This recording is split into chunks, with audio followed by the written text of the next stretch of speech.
Hey Browns fans! We have a lot to talk about, and you don't want to miss out on the latest, so hit the like button and let's get to the updates. Now, let's talk about the current state of the Cleveland Browns offensive line.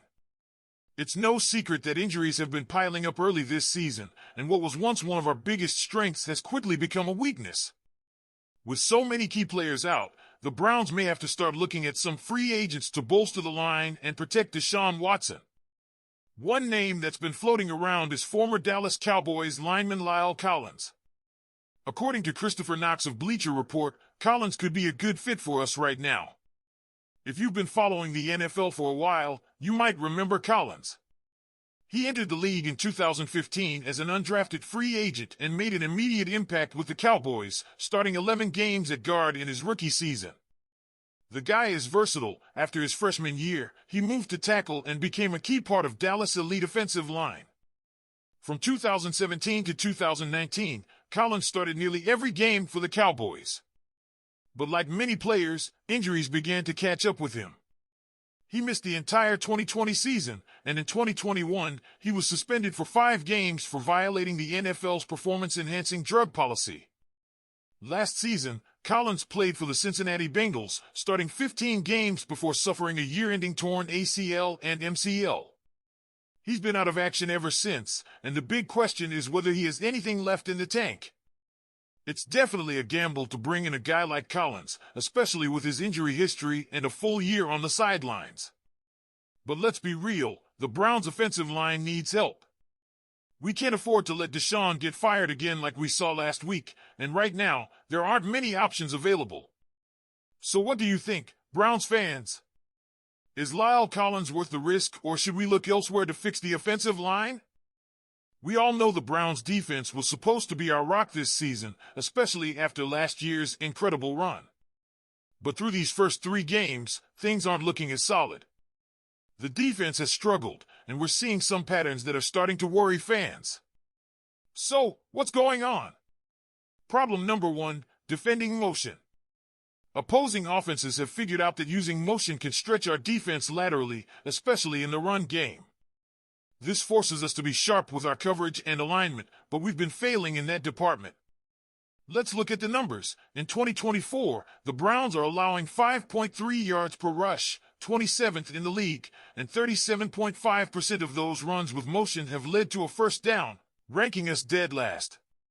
That's not something you want to see from a defense that was supposed to be one of the best.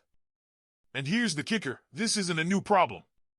Even last year, when the defense was dominating in many areas, we struggled against motion. In 2023, we allowed 4.9 yards per rush, 31st in the league. This means that while the defense was getting headlines for big plays, we were already vulnerable in key areas, and it's only gotten worse this year. Now, this falls squarely on defensive coordinator Jim Schwartz. He's built a defense that's aggressive and disruptive, but that same aggression has left us open to being picked apart by offenses that use motion effectively. If Schwartz doesn't figure out a way to tighten this up, teams are going to keep exploiting this weakness week after week. Problem number 2, tackling. This one's hard to ignore. Our defense has prided itself on being ultra-aggressive, and Schwartz has emphasized that mentality from day one. But here's the thing, aggression is great, but it's hurting us in the fundamentals, like tackling.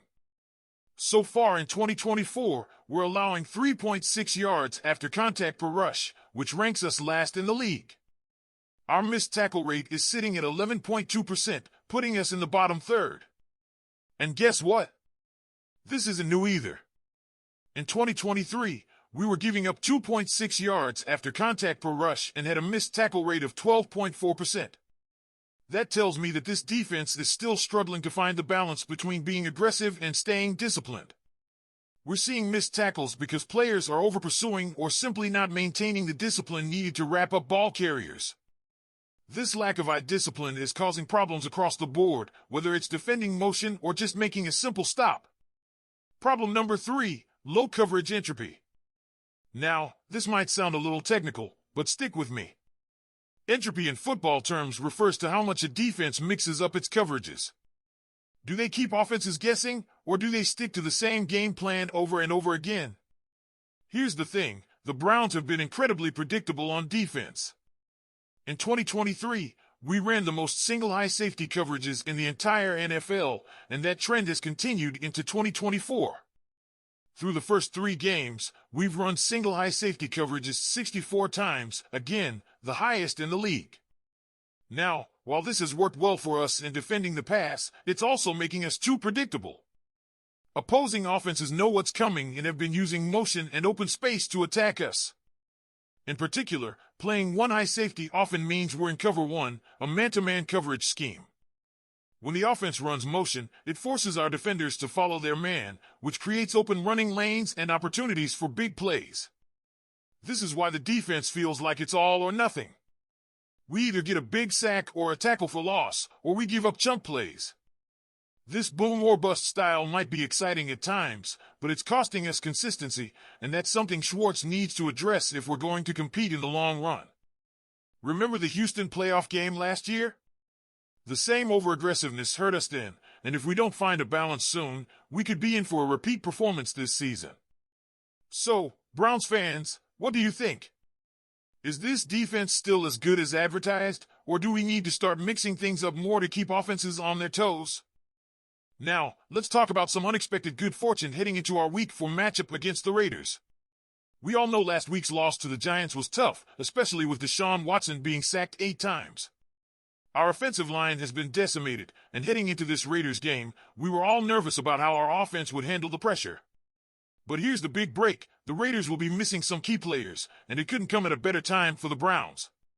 Raiders head coach Antonio Pierce just confirmed that Max Crosby, their standout pass rusher, along with Devontae Adams and Michael Mayer, will all be out for this game. That's huge! Without Crosby, our offensive line should have a much easier time keeping Watson on his feet, giving him the chance to bounce back from last week's rough outing. Look, Watson hasn't been lighting it up this season. He's completed just 57.8% of his passes, with 3 touchdowns and 2 interceptions. But let's be real, it's hard to get into a rhythm when you're constantly under pressure.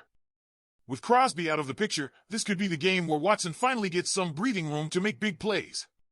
And let's not forget about our defense. Without Adams and Mayer, the Raiders' passing game is going to rely on Jacoby Myers and Brock Bowers. While those guys are solid, our defense should be able to handle them. With the likes of Myles Garrett and Denzel Ward ready to make big plays, we have the talent to dominate on that side of the ball. This game is a must-win for the Browns. Sitting at 1-3 after 4 games is not an option if we want to be taken seriously in the AFC North. This is the perfect chance for our team to show that they're still a threat, and this break in the Raiders lineup could be just what we need to get back on track. So, Browns fans, what do you think? Are we set to take advantage of these injuries and bounce back strong? Let me know your thoughts in the comments below. And don't forget to like this video and subscribe so you can stay updated. Go Browns!